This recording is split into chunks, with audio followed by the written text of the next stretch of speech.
everyone. So out of all the articles this week, I really did enjoy the Together We Are Strong one the most, and I did have a lot of my questions did come from that article. So to begin with, I was really able to connect a lot of the reading this week to different things in my marriage, in my life, and in friends' lives as well.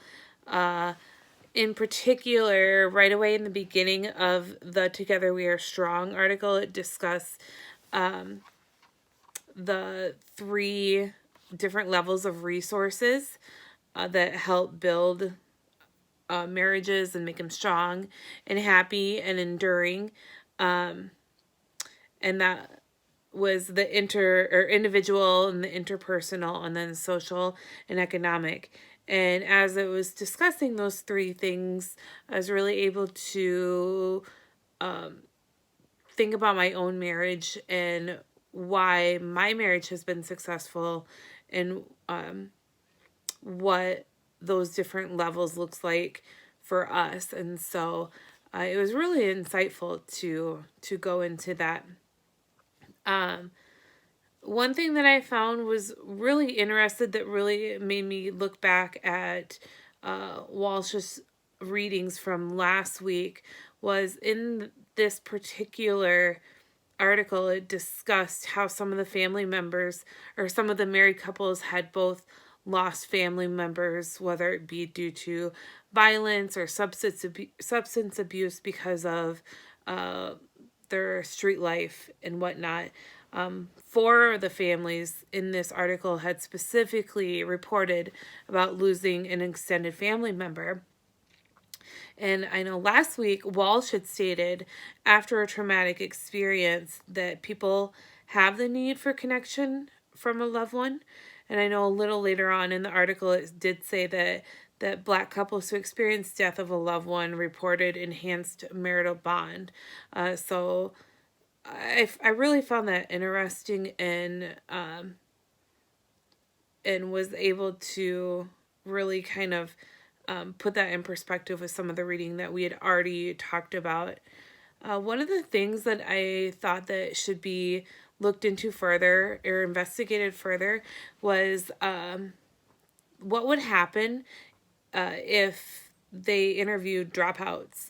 As far as they talked, all of the couples, all 60 people that were part of this sample, had said that they had completed high school or they had gotten their GED.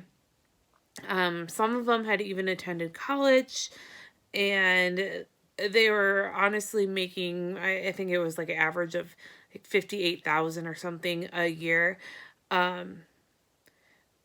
What I'm wondering is what does the marriage percentage look like in African Americans that have not graduated high school or not gotten their GED? I can only imagine that, obviously there might not be as many out there. I know that as I was doing some research, I found on, let's see here, the National Center for Educational Statistics said that only 60% of African American students actually graduate from high school or get their GED.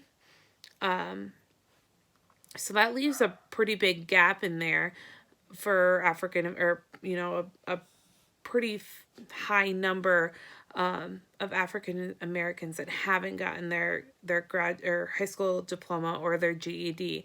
So of those, how many are actually married? And that could even go on to doing a little bit further investigation into, if they are married, has it been successful? I'm assuming, if they haven't gotten their high school diploma, are they making enough money? If they're not making enough money, is that causing issues? I just feel like there could be a whole nother door opened here.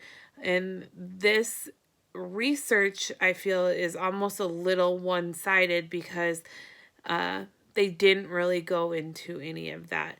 But, I guess it's, what is making these relationships successful. But if that's the case, then I really think that they need to take a look at the other side of things and see if there are successful marriages amongst people who haven't graduated or that still live in the inner city,